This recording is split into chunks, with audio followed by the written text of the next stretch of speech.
Bienvenidos una vez más a Misterios Expuestos. Gracias por permitirnos llegar hasta tus oídos en otro martes misterioso. Muchas gracias por decidir acompañarnos una vez más. Espero que se sigan manteniendo sanos en esta, al parecer, interminable pandemia hasta el momento. Obviamente esperando, como todos y cada uno de ustedes, a que esto llegue a un final feliz, por decirlo así. Esperemos que pronto podamos dejar esta parte de la historia detrás de nosotros y algún día hacer un episodio al respecto, pero por lo pronto pues hay que seguir poniendo de nuestra parte, hay que seguir practicando la distancia social, hay que seguir ayudándonos unos a otros, hay que continuar adelante. Recuerden que estamos todos juntos en esto y solamente vamos a llegar a un final satisfactorio si todos ponemos nuestro granito de arena. Y cambiando un poquito de tema, atendiendo a algunos de los correos electrónicos que nos hicieron llegar en esta semana. Por ahí hubo algún problema con nuestro hosting, con el lugar donde estábamos alojando nuestro podcast, lo que nos obligó a cambiar de hosting.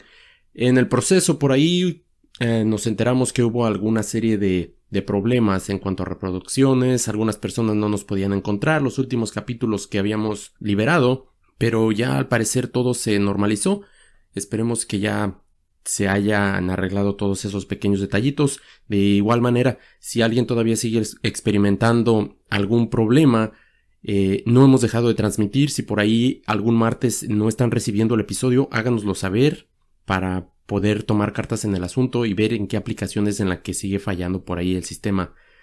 Sin más por el momento, vamos a iniciar el episodio del día de hoy. Gracias a todos los que se reportaron, a todos los que les gustó el episodio de la semana pasada. Regresamos por ahí un poquito a nuestros inicios, estuvimos viendo un poquito de crimen real. Esta semana vamos a cambiar un poquito el rumbo, vamos a regresar a lo paranormal, como ya obviamente el título lo deja ver. Nos vamos a enfocar en la zona del silencio. Este es uno de los grandes temas que todo mundo o la mayoría de los podcasts en algún momento ha hecho o es uno de los que por obligación tienes que hacer, vaya, si lo puedo decir de esa manera. De esta forma, esta semana vamos a dedicarle el episodio del día de hoy y esperemos que sea de su agrado. Vamos a arrancar. Suficiente de la bienvenida, creo que ya fue bastante, ok. Vamos a enfocarnos de lleno al tema que nos reúne el día de hoy. Como ya dijimos, la zona del silencio. Y como siempre, donde quiera que estés, donde quiera que nos escuches, saludcita. Ubicada en la zona desértica del norte de México, se encuentra un área por demás misteriosa, fuente de un sinnúmero de historias y leyendas, además de los más extraños avistamientos, sin poder ignorar la extraña fauna y la flora que habitan en este lugar.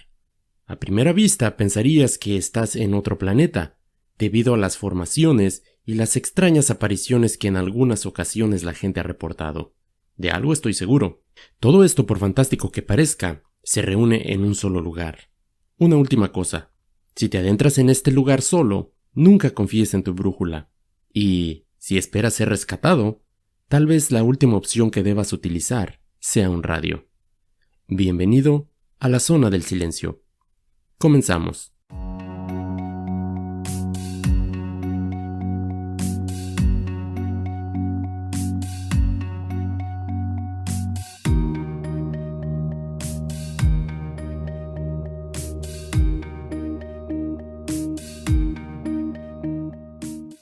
Cuando se trata de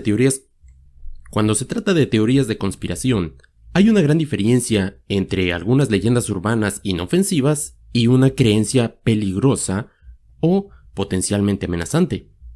Si te dijera que los detritos de meteoritos llueven sobre la Tierra en una red tenue, podrías pensar que es un fenómeno espeluznante y decirle a todos tus amigos. Obviamente, no te lo creerían. Sin embargo, si creyeras que los extraterrestres hicieron los antiguos jeroglíficos peruanos llamados las líneas de Nazca, y luego los pisoteaste en un intento de recolectar muestras, tu pequeño y divertido pasatiempo ahora sería muy perjudicial para el registro arqueológico. Nuestro planeta es, aparte de materia, obviamente energía. Hay lugares en el mundo que, cuando vas, te hacen sentir bien y otros, por lo contrario, obviamente bastante mal. Y hay lugares que sencillamente poseen una energía extraña. No es ni buena ni mala, simplemente son sitios que por alguna extraña razón la poseen. Lugares donde por algún motivo la energía simplemente se ha acumulado ahí. La zona del silencio en México es un lugar donde esas energías son incluso capaces de engullir, literalmente, las comunicaciones de radio. En un lugar con historias curiosas y con bastante misterio, es el lugar donde vamos a sumergirnos el día de hoy para tratar de ver, explicar y para aquellos que lo desconocen, presentar por primera vez este misterio. A lo largo del siglo XX, grandes meteoritos aterrizaron en el sur de Chihuahua y se sabe que 2 incluso cayeron en el mismo rancho. Uno en 1938 y el otro en 1954. Un tercero, además, cayó en 1969 en el Valle de Allende, justo al oeste de este lugar. Me despertó y vi el firmamento encendido, dice uno de los lugareños al recordar ese preciso momento en el que vio la entrada de este meteorito en la atmósfera terrestre. Atrajo la atención de científicos de todo el mundo. El nombre de la zona del silencio no se dio hasta 1966, cuando Pemex, la compañía petrolera, envió una expedición para explorar el área. El líder, o por lo menos así es como se refieren a esta persona en la mayoría de los sitios donde estuve investigando este tema, Augusto Harry de la Peña, estaba frustrado por los problemas que tenía con su radio, y fue quien aparentemente bautizó esta zona con el nombre de la zona del silencio. Pero antes de adelantarnos en todo esto, vamos a ver un poquito del contexto, los orígenes de este lugar. Empecemos por dónde se ubica. El Bolsón de Mapimí es una cuenca ubicada en las llanuras y las sierras del norte de México. Está compartida entre los estados de Durango, Coahuila y Chihuahua. Es una zona totalmente desértica que en antaño contuvo pequeños lagos que eran alimentados por riachuelos que había en la zona. Aunque después de muchos estudios últimamente se ha podido determinar que esta zona, obviamente hace bastantes millones de años, no era un desierto, vaya, como lo es ahora, o una zona tan árida, tan desértica, sino que de hecho este lugar en algún punto de la historia fue un océano. Más concretamente se le conocía o se le conoce entre los historiadores como parte del mar de Tetis. Y obviamente esto lo han podido comprobar. De acuerdo a muchas de las excavaciones que ha habido allí, se han encontrado fósiles marinos. No precisamente hablo de esqueletos o fósiles animales que pudieron haber perecido en ese lugar, sino lo más común, como lo que se encuentra en muchos otros lugares que en algún tiempo estuvieron sumergidos bajo las aguas. Estoy hablando de, no sé, algunas piedras que pudieron relacionar con fondos marinos o algunas estrellas de mar petrificadas, cosas así. Actualmente ya no existe ni las lagunas ni los pequeños ríos. Obviamente, como ya dijimos, esta zona es básicamente desértica, tal vez no al grado de compararla con el, no sé, desierto del Sahara, es lo primero que se me viene a la mente, pero es una zona bastante árida y digamos que todo el norte de México, o la mayoría del norte de México, es el tipo de paisaje que te encuentras, no simplemente esta zona, es bastante árido. Y es precisamente donde estos 3 estados que mencioné, donde se unen, es donde se encuentra la zona del silencio.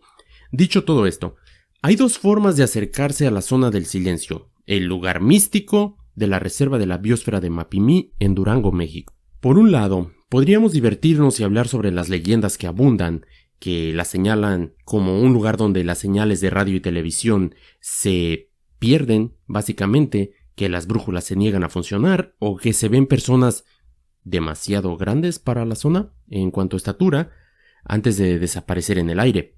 Quizá la historia más emocionante es la de un misil que se lanzó en los Estados Unidos y misteriosamente terminó aterrizando justo en el medio de la zona del silencio a unas 400 millas al sur del supuesto objetivo que debería de haber impactado. No es casualidad que algunos de ustedes podrían creer que simplemente es otra teoría conspirativa. De hecho, muchas personas lo manejan como tal.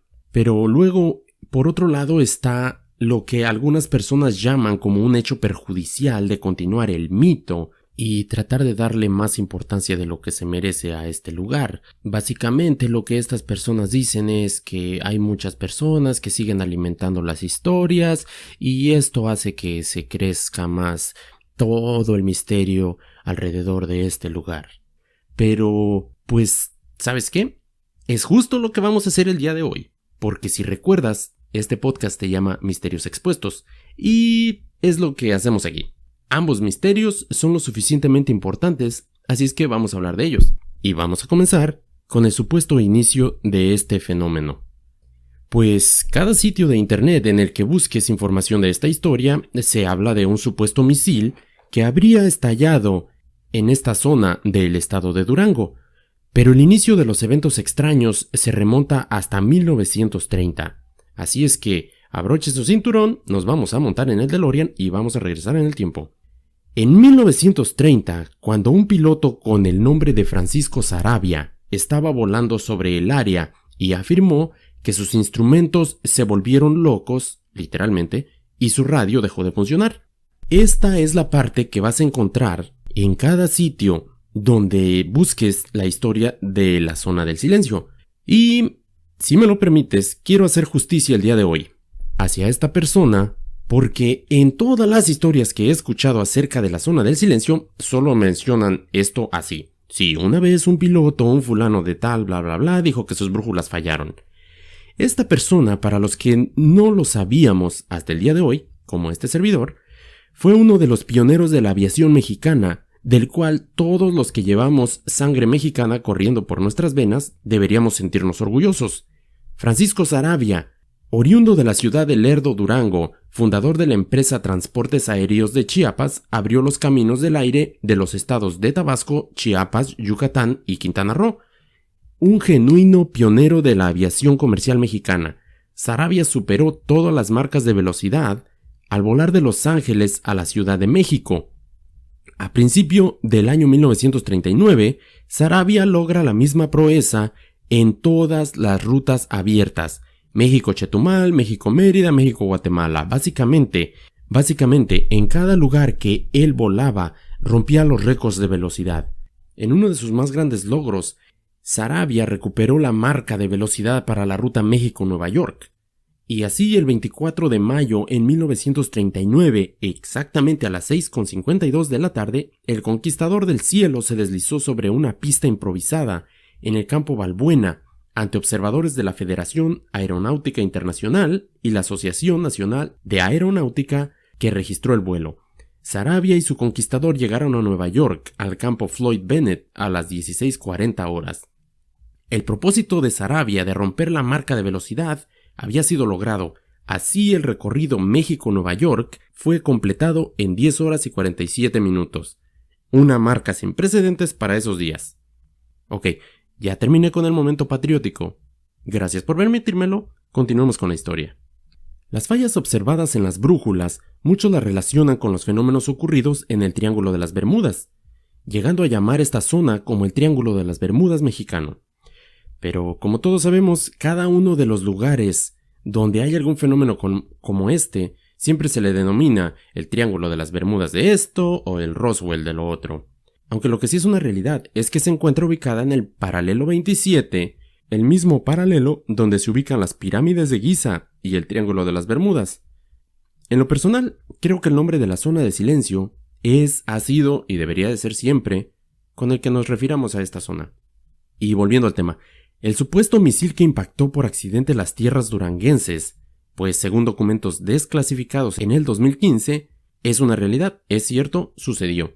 El 11 de julio de 1970, la Fuerza Aérea de los Estados Unidos lanzó un cohete Athena desde el complejo de Green River en Utah. Si bien su objetivo era el White Sands Missile Range en Nuevo México, impactó muy fuera del lugar donde originalmente debía de haberlo hecho. Según un memorándum recientemente publicado que habría sido enviado desde el escritorio de Henry Kissinger, que luego se desempeñó como asesor de seguridad del presidente Nixon, el documento cita la reentrada anormal en la atmósfera como la razón por la cual el cohete habría aterrizado en el desierto de Mapimí, en una área escasamente poblada en la esquina noreste del estado de Durango. Entonces, esta parte es real, para empezar. Sí sucedió, hay documentos desclasificados oficiales que lo aseguran, o mejor dicho, que lo ratifican. ¿Y qué pasó después de esto? Este misil debía de haber caído en una zona controlada militarmente en Nuevo México, y se desvía y se estrella en lo que ahora es la zona del silencio.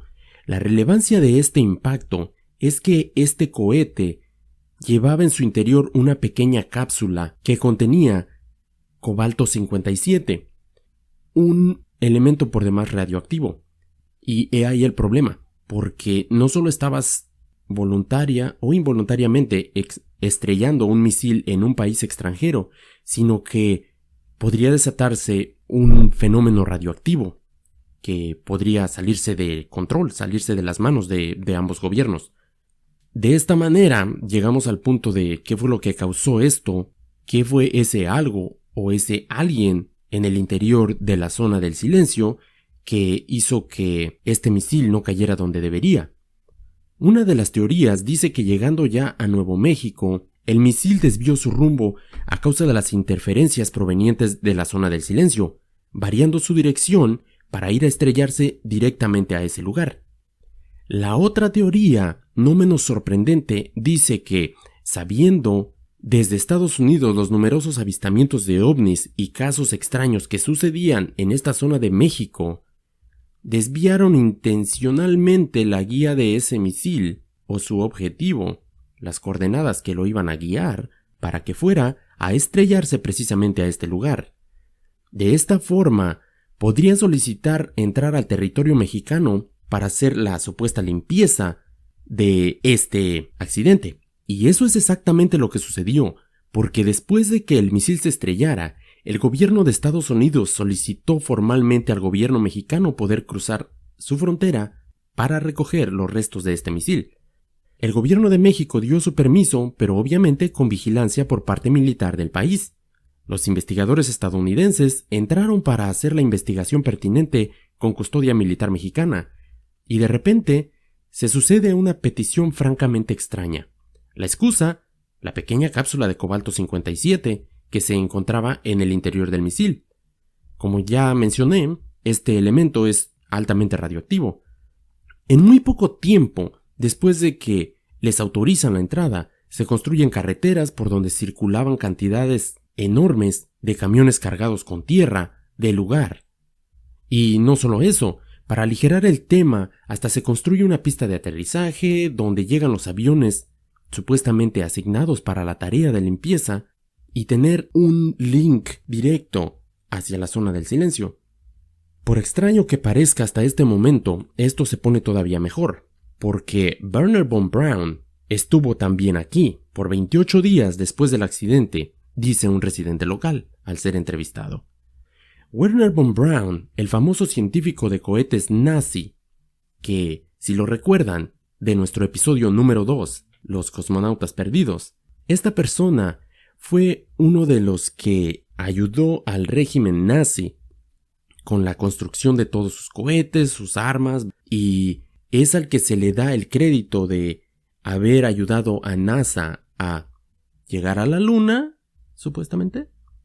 En fin, esta persona es a quien se le pone a cargo de la limpieza de este asunto. Los estadounidenses trajeron dormitorios temporales, laboratorios, cocinas, instalaciones médicas y los instalaron aquí en el desierto, afirma un lugareño. Incluso construyeron una pista para transportar carga directamente a Houston. En tren transportaron toneladas y toneladas de escombro. Lo mejor del caso es que, según se sabe, ninguno de los cohetes Athena deberían de llevar cargas radioactivas, excepto, obviamente, este. Además, con todas las pruebas nucleares que se llevaron a cabo en estos días en el territorio americano, ¿por qué llevar cientos de toneladas de tierra de regreso a Estados Unidos? A menos que estuvieras buscando algo más. Digo, Tierra contaminada teníamos en este país, y más que suficiente. ¿Por qué tendrías que traer más del suelo mexicano?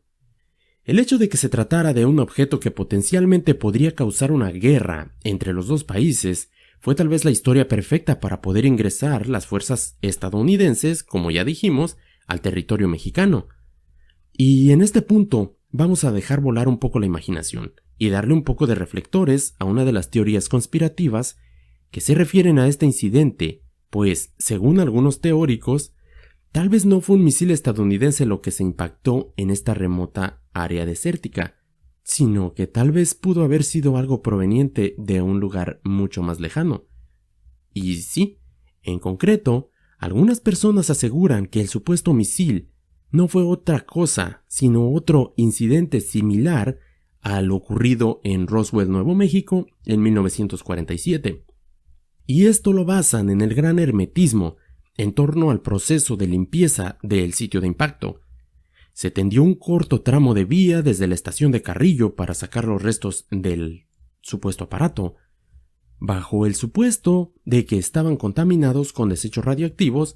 Se embarcaron un elevado número de toneladas de tierra, como ya lo dijimos, desde el lugar del impacto.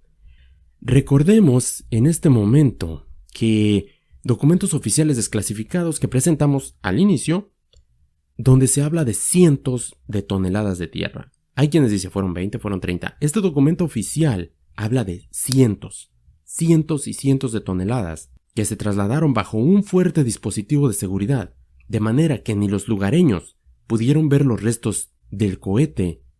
Y obviamente, tanto misterio despertó sospechas y, claro, iba a originar rumores.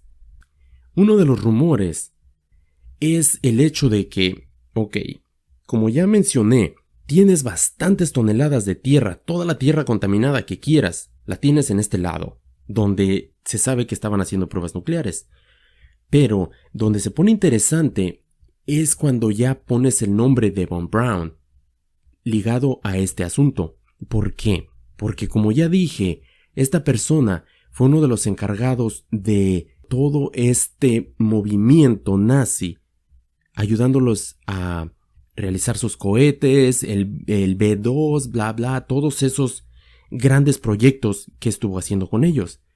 Si dejamos volar la imaginación un poquito más, que es lo que están haciendo estos que tienen esta teoría, es de que en algún momento se habló de este proyecto de una supuesta máquina del tiempo nazi, la campana nazi, si me ubican algunos. Esta supuesta campana nazi, que tal vez era capaz de viajar en el tiempo, es una teoría loca que hay allá afuera, pero hay bastante información al respecto de esta. No voy a ahondar mucho en ella el día de hoy.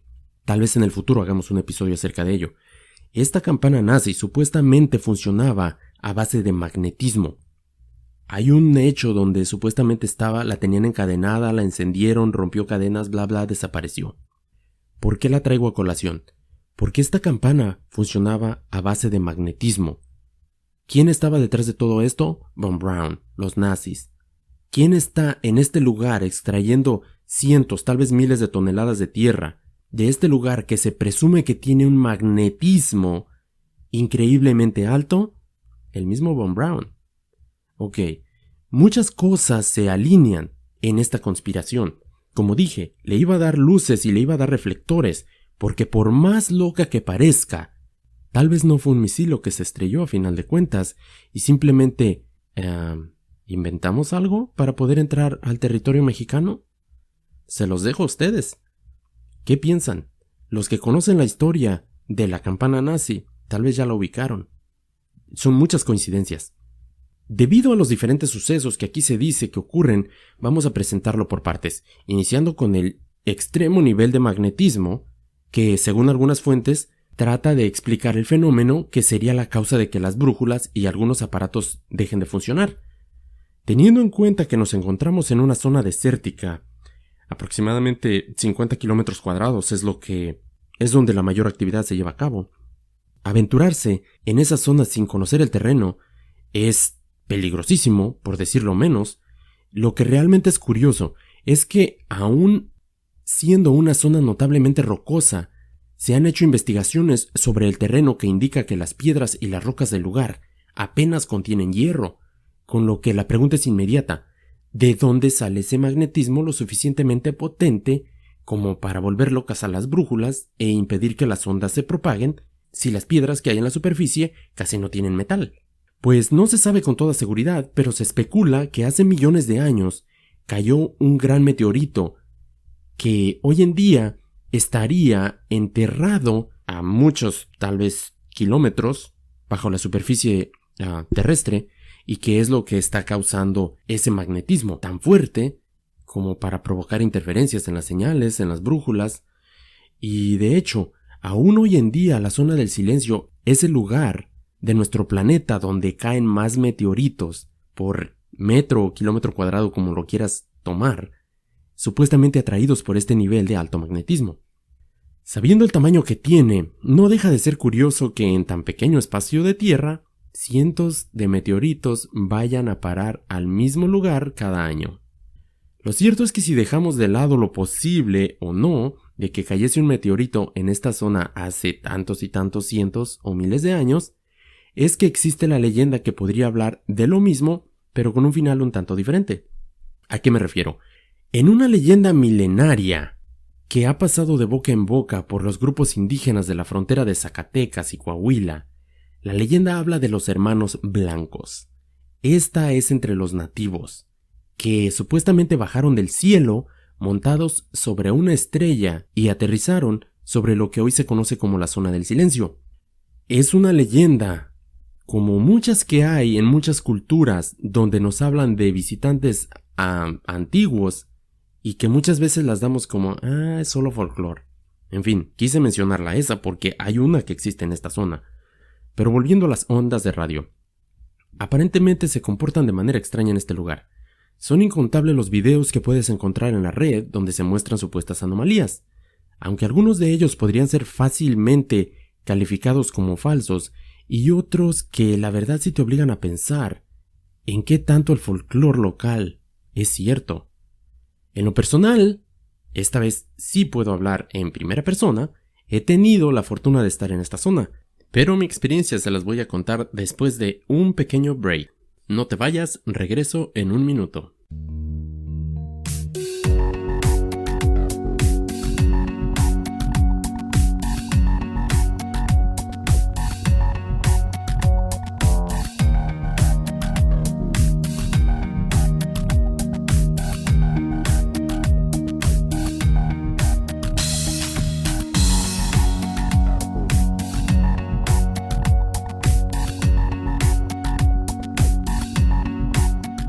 Y ya estoy de regreso, gracias por continuar conmigo. Como dije, les voy a contar la experiencia que personalmente tuve en esta área, la cual sucedió hace alrededor de 4 años más o menos. Tuve la fortuna, por decirlo así, de estar en esta área, pero mi experiencia no fue para nada comparada con lo que muchas personas aseguran haber experimentado. En mi caso, como dije, estuve ahí. Y sí, es una zona con una vibra bastante especial, bastante peculiar. Lo que sí pude comprobar de primera mano es el hecho de que las señales de radio sí reciben una afectación en este lugar. ¿A qué me refiero? Todo el tiempo en el que estuve ahí en esta área, las señales de radio eran inexistentes. No había comunicación, absolutamente nada. Y no es como muchas personas... cuando conté mi historia, cuando regresé de ese lugar, me dijeron, es que estás en el medio de la nada y por eso es que no hay señales. No, me refiero a literalmente esa zona, esa pequeña zona en concreto, las señales de radio desaparecen por completo. No hay nada. Por alguna extraña razón, todo se queda en silencio, valga la redundancia. Está bastante extraño. No pude yo encontrar una explicación al porqué de este suceso, pero es bastante extraño y es algo que pude comprobar. Ojalá y que la mayoría de los lugares que tienen historia de este tipo, de los que hemos cubierto en este podcast, tuviera la fortuna de visitarlas y atestiguar de primera mano qué es lo que sucede, pero por lo menos en esta ya puedo marcar una palomita y decir que sí estuve ahí. Quisiera que, si alguno de nuestros oyentes son de esa área, o la han visitado, me compartieran sus experiencias para saber qué tan fuertes han sido o si en realidad ellos no han experimentado nada, porque es lo que muchas personas también aseguran, de que simplemente es un lugar seco, es un lugar que tiene un poquito de historia, pero hasta ahí, nada fuera de lo normal. Ahora, no digo que porque a mí me sucedió algo, a todo mundo le va a suceder, o que puedes ir y esperar que esto también te suceda a ti mismo. No hay una explicación lógica. Hay personas que dicen haber sufrido algún fenómeno y otras simplemente no son tan suertudas. Por supuesto, para la alegría de los locales, ya que como en muchos otros casos donde hay fenómenos de esta naturaleza, es lo único que llama y atrae gente a esta área, esto ha sido una bendición. Estos lugares, fuera de la poca ganadería que el clima tan árido como ya mencioné puede sustentar, una gran parte de los ingresos de esta región se debe a los turistas o a los soneros, como ellos los llaman, que son las personas que diario visitan este lugar. Y la mayoría de estas personas, tal vez como yo, buscando alguna experiencia, buscando ver si en realidad esto es algo que sucede, pues van a estos lugares y obviamente al visitarlo, todo este turismo está ayudando a que la vida sea más fácil en esta área. Ahora, hablando de las leyendas y las historias extrañas que se atribuyen a este lugar, una probablemente de las más conocidas es la de Josefina y Ernesto Díaz. Un informe realizado en octubre de 1975 consolidó aún más el legado de la Zona del Silencio como un lugar verdaderamente extraño. Los cazadores de fósiles Ernesto y Josefina Díaz se aventuraron en la zona para recolectar muestras y cualquier roca inusual que pudieran encontrar en el lugar. Mientras trabajaban, una tormenta se dirigía en su dirección y, debido a que estaban ellos bastante inmersos en la búsqueda de fósiles y todo esto, pues no se dan cuenta de que esta enorme tormenta se avecina, o tal vez simplemente no le prestaron la importancia que debían haberle prestado. En fin, ¿qué es lo que pasa con esta pareja?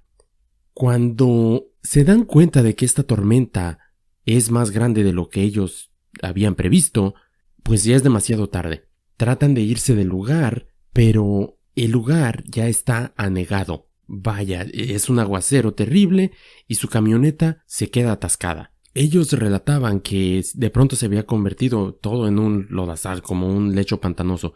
La camioneta en la que ellos están se atasca y están tratando de sacarla y obviamente no pueden. Lo que siguió a esto bien podría describirse como una increíble porción de buena fortuna o tal vez algo bastante diferente. Dos hombres con una altura superior a la media se acercaron al vehículo y a sus ocupantes.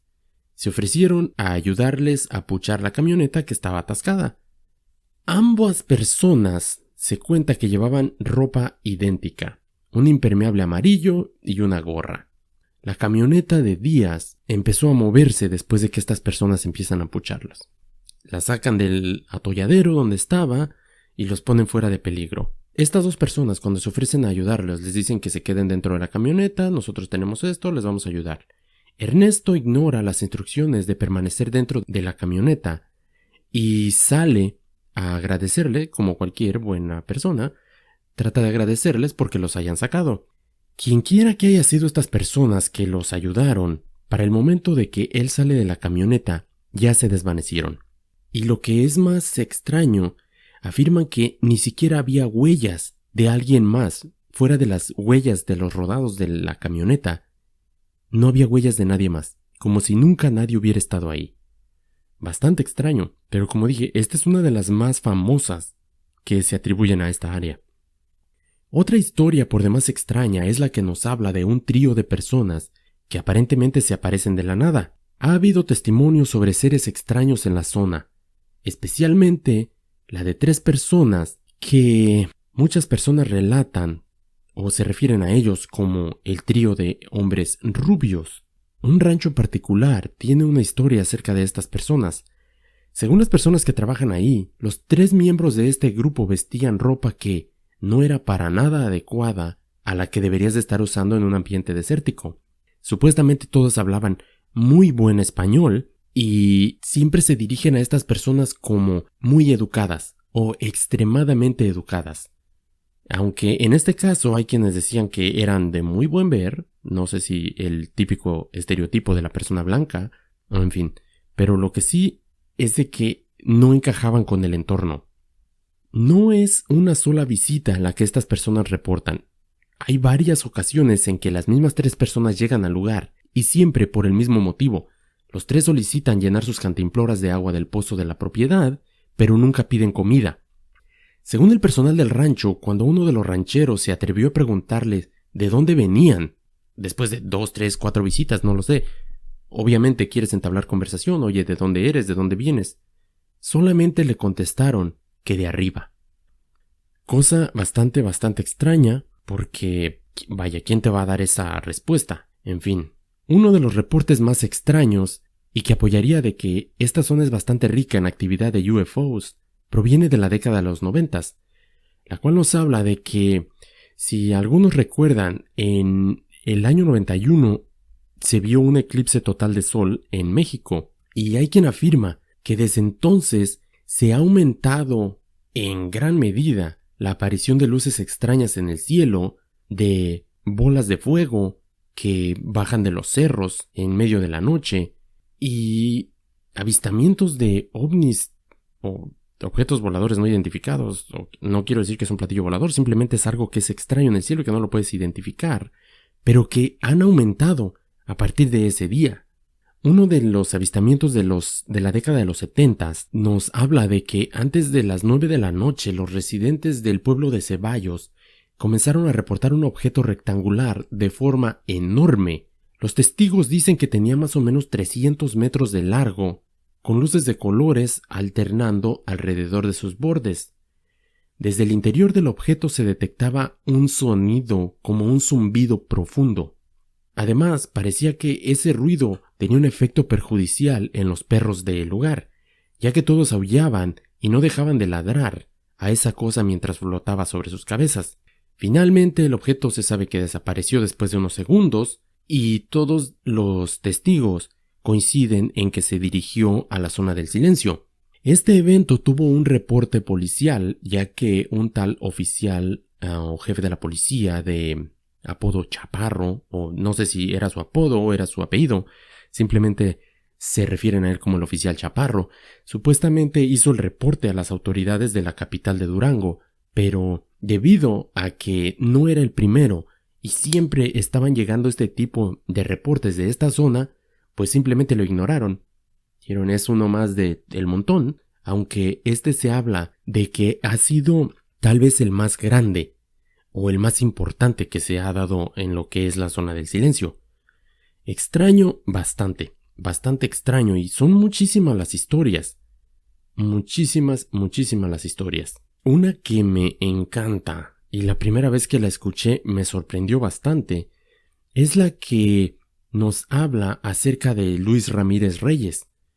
Esta persona es un ufólogo, o actualmente se desempeña como tal. La historia que lo llevó un tanto a las páginas de historias de la zona del silencio es una que ocurrió en el mes de noviembre de 1978.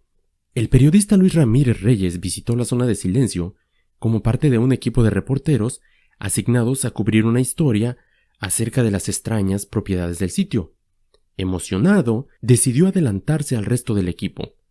Ramírez y su camarógrafo se dirigieron más por la intuición que por su conocimiento del terreno local. Obviamente, mala idea, ambos terminaron perdidos. De repente, cuando van por el camino, Luis nota 3 figuras, 3 personas, en el lado del camino. Las pasan como una milla más adelante. Vuelve a ver las mismas personas. De pronto pensó que el camarógrafo que estaba manejando, y obviamente no conocía el camino tan bien igual que él, simplemente, no sé, estaba manejando en círculos, y por eso es que estaban viendo a las mismas personas. Un poco ya extrañado, todavía no le menciona nada al camarógrafo, pero más adelante vuelven a avanzar más o menos 1 o 2 millas y vuelve a ver a estas mismas personas al lado de la carretera otra vez. Cuando se detienen, porque esta persona ya está extrañado de qué es lo que está pasando, se detienen más que nada para pedirles direcciones, o sea, cómo llegó a la reserva de la biosfera de Mapimí, que es exactamente a donde se dirigían, a este centro de investigación que hay en esta área. Le señalan que siguieran hacia adelante, que ya estaban cerca, y esta persona, Luis, dice que algo que lo extrañó bastante es de que estas personas no estaban cargando agua, víveres o nada. Estamos hablando de que estás en medio de la nada, por así decirlo, o sea, 50 kilómetros tal vez del primer pueblo. Y esta zona desértica que está seca, no hay ningún recurso que puedas utilizar. Y tienes 3 personas que no tienen ni agua ni comida. Y no solo eso, que estás 100% seguro que ya los habías pasado y de alguna manera los vuelves a pasar más adelante, no solo otra vez, sino 2 veces más. Cuando se van de ahí, siguiendo las instrucciones que estas 3 personas les dieron, que está por demás mencionar, sí, eran personas que vestían ropas extrañas y sí, eran personas blancas que hablaban muy buen español y extremadamente educados. Bueno, siguen adelante y Luis le comenta a su conductor, a su camarógrafo, que lo que estaba pasando y le pregunta si él también había notado a las personas que les acababan de ayudar y a los cuales habían supuestamente pasado ya 3 veces, a lo que el camarógrafo simplemente le contesta que él solo los había visto 2 veces, aunque los pasaron justo al lado del camino. Esto aumentó todavía más las sospechas de esta persona, Luis, que ya para estas alturas obviamente estaba bastante, no sé si preocupado sea la palabra, pero sorprendido me imagino que sí. En fin, siguiendo las direcciones que les dieron estas 3 personas, llegan a la reserva de la biosfera y le preguntan a quienes trabajaban ahí si ellos habían alguna vez visto a estas 3 personas que ellos acababan de pasar, a lo que ellos les dicen que nadie más, aparte de las personas que trabajaban en ese lugar, habitaban a muchos kilómetros a la redonda, que nadie más debería de haber estado en ese lugar. Lo que solamente aumentó más las sospechas y lo llevó a contar su historia, y de esta manera es que nos enteramos de ella. Extraño, bastante extraño. Es una historia que la primera vez que yo la escuché, la verdad me sorprendió y te hace que te rasques la cabeza, como mínimo. En fin, ya vimos bastantes historias, vimos el porqué de tal vez ese sería o el porqué de el supuesto magnetismo, la causa, razón que esto sucede en este lugar. ¿Puede ser 100% la razón? Tal vez no lo sabremos, a menos de que alguien pueda excavar y encuentre el supuesto meteorito que estaba ahí. Muchas personas tratan de decir que esto sería imposible de que se hubiera enterrado ahí, porque debería de haber un cráter, como muchos lugares donde se ha estrellado algún meteorito en el pasado. Pero si tomas en cuenta de que ese meteorito pudo haber sido hace muchos millones de años, tal vez como el que pegó en la zona de Yucatán, donde supuestamente se le atribuye que acabó con los dinosaurios, y que todavía hay un cráter debajo del agua, en la zona del silencio no hay. Esa zona simplemente es llanura y la zona específica solamente hay un cerro que la gente, los locales, se refieren a él como las tetas de Juana, es el nombre de este cerro, y es en el que bastantes personas aseguran que es donde se ven muchas luces y muchas bolas de fuego bajando por ese cerro. Lo que sí es una realidad es la extraña flora y fauna que hay aquí. Nopales que son de colores rosados, morados, que simplemente no cuadran con el ecosistema del lugar. Aunque si nos adentramos un poquito más a lo científico, los estudios que se les han hecho dicen que es posible de que el estrés causado por la falta de agua sea lo que los haga tornarse de estos colores. De que son extraños, son bastante extraños. Los 100 pies, que son de tamaño de un pie en la medida americana, es algo extraño también, son extremadamente enormes, y la tortuga que habita en este lugar, que solamente se reproduce o solamente vive en esta parte de la zona del silencio, es otra cosa que mucha gente señala como, eso es bastante extraño, pero en ese no tanto, porque hay especies que simplemente se reproducen o viven en áreas muy muy pequeñas, no es solamente esta tortuga. Así es que, conclusión, ¿qué pienso? Que es un lugar bastante extraño, eso es una realidad, y algunos van a decir, oh, ¿en serio? Es extraño. Hay muchas cosas que puedes encontrarles una respuesta, sí. La flora, la fauna, el que haya bastante actividad de objetos voladores no identificados, esa es, no sé, si fue creada por los lugareños o si sea una realidad, eso sí no puedo atestiguarlo. Lo que sí puedo decirte que las ondas de radio no funcionan o no se comportan como en otros lugares, eso es cierto, lo experimenté de primera mano. Lo que tal vez sí pienso que sea es de que todas esas historias, al igual como lo dije al inicio del episodio, muchos dicen que son las mismas personas que las están haciendo crecer y tal vez yo lo estoy haciendo en este momento, tal vez nunca lo habías escuchado y ya aprendiste de que existe ese lugar. Es una realidad de que todo este folclore, todas estas historias que se siguen pasando día a día, tienen un efecto positivo en los lugareños. Hay quienes convirtieron sus ranchos de ganadería a ranchos donde se enfocan a la búsqueda de fenómenos paranormales, sobrenaturales, de extraterrestres, como los que se han hecho en Roswell, como los que se han hecho en muchos lugares alrededor del mundo. Y no los culpo. Vaya, si esta es una forma de que puedas hacer tu vida más fácil, adelante. Si hay personas que, como yo, dicen vamos a buscar a ver si es una realidad y en el proceso voy a venir a traer recursos a esta área que de otra manera no llegarían, no estoy en contra de eso. Que si hay muchas cosas que son bastante extrañas y que suceden ahí que no tienen explicación, eso es una realidad.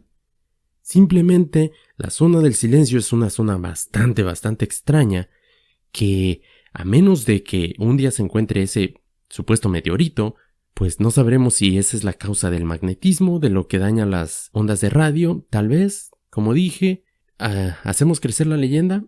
No le veo ningún daño como algunas personas tratan de hacerlo creer y que tratan de tener todas estas historias, no le veo ningún daño. No creo que le hacemos daño a nadie si seguimos contando las historias que pasan en esa zona y vamos a beneficiar a esas personas que viven allí, yo creo que sí.